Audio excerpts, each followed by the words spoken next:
Good morning and welcome back to BIFA Link TV, your daily dose of industry information. Today we're joined once again by Ian Matheson for this week's What the Papers Say. So Ian, thank you so much for joining us. How are you? Pretty good, thank you, Brooke. I went to Wembley over the weekend and saw some Eagles flying high on their way to the FA Cup final. God, we're talking about football already, are we? Well, there is a logistics link, Brooke. You know, Ziegler UK must be pleased that they became the Yes. logistics Yeah. partner of choice for Crystal Palace a couple of seasons ago. And if anyone from Ziegler is listening, a little bit of corporate hospitality at the final for the presenter of What the Papers Say would not go amiss. Trying your luck then, eh? If you don't ask, Brooke. Well, yeah, there is that, but all right. Well, Anyway, in the meantime, Drury has painted a very bleak picture for global trade, with container throughput expected to decline significantly and operational challenges set to intensify. The maritime consultancy has urged shippers to brace for difficult months ahead as the global container shipping market faces escalating uncertainty that is apparently greater as far as Drury is concerned than was at the onset of the COVID virus. Drury now expects a 1% decline in global container handling this year, which is comparable to the contraction experienced in 2020 at the height of the pandemic. And that would mark the third annual decline since Drury began recording such data in 1979. yeah, and I know they said that the situation's looking pretty grim in North America as well, didn't they? I think they said they're looking at about a 5.5% drop. That's right, Brooke. It's around 4 million TEU apparently. And on the same subject, container freight rates, they maintained their downward trend last week. Tariff uncertainty continued to plague the Trans-Pacific market, and demand elsewhere failed to match supply. The rising number of blank sailings appears to have limited the weekly decline in freight rates to single digits. And of course, in the week to April the 24th, the weighted average freight cost of a 40-foot container on the major transocean trading routes went down 1.6% to $2,156, according to the Drewry World Container Index. At the same time, a new report by the analyst Sea Intelligence also touches on this. It notes reductions in scheduled capacity over the last few weeks for both the Asia-North America West Coast route at around 12%.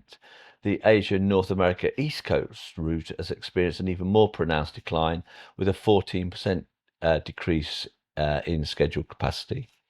That dramatic increase in blank sailings is in response to the tariffs that sent Yeah, of China course. exports plunging.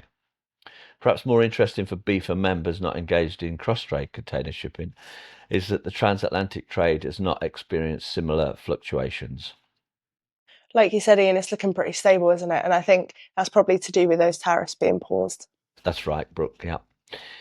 Over in air cargo, IATA said it does not expect to lower its air cargo demand forecast when ocean shipping eventually returns to the Red Sea, according to an article in Air Cargo News. The trade body confirmed at its World Cargo Symposium that it expected a 6% growth in air cargo volumes in 2025. As you know, Brooke, there's ongoing debate about the possibility of ships returning to the Suez Canal and whether air freight would suffer as a result of shippers switching back to their normal transport mode.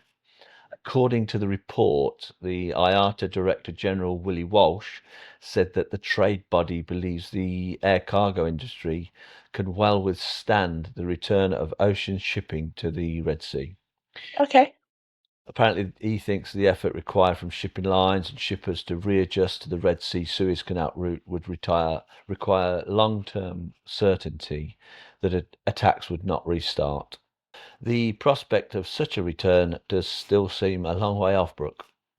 Of course, and there's a air cargo news article on this topic as well, which is well worth a read. So we'll pop a link to that in the description for any of our viewers that want to read along. Yeah, good idea.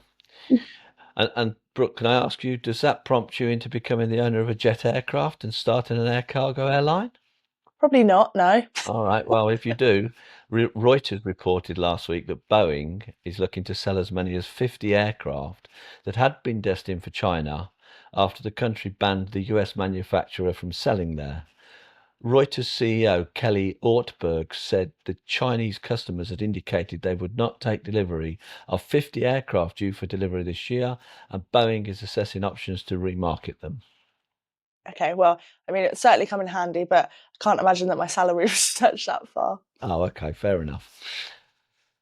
In the e-commerce, logistics and e-fulfillment market, a report predicts that it will continue to surge in 2025, growing by 15.5% despite the trade uncertainty tied to Donald Trump's policy changes.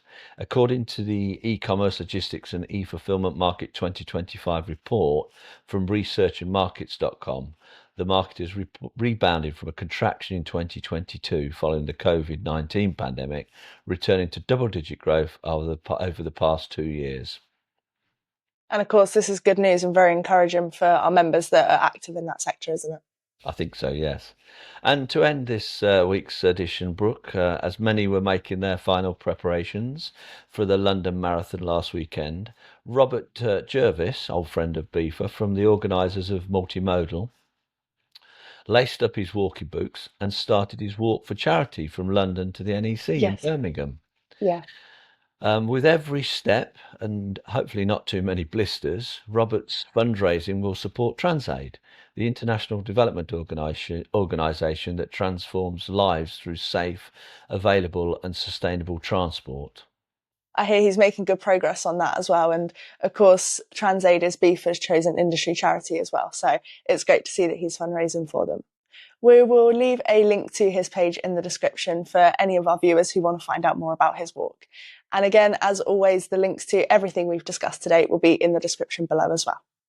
That's all for today's edition of BIFA Link TV, your daily dose of industry information.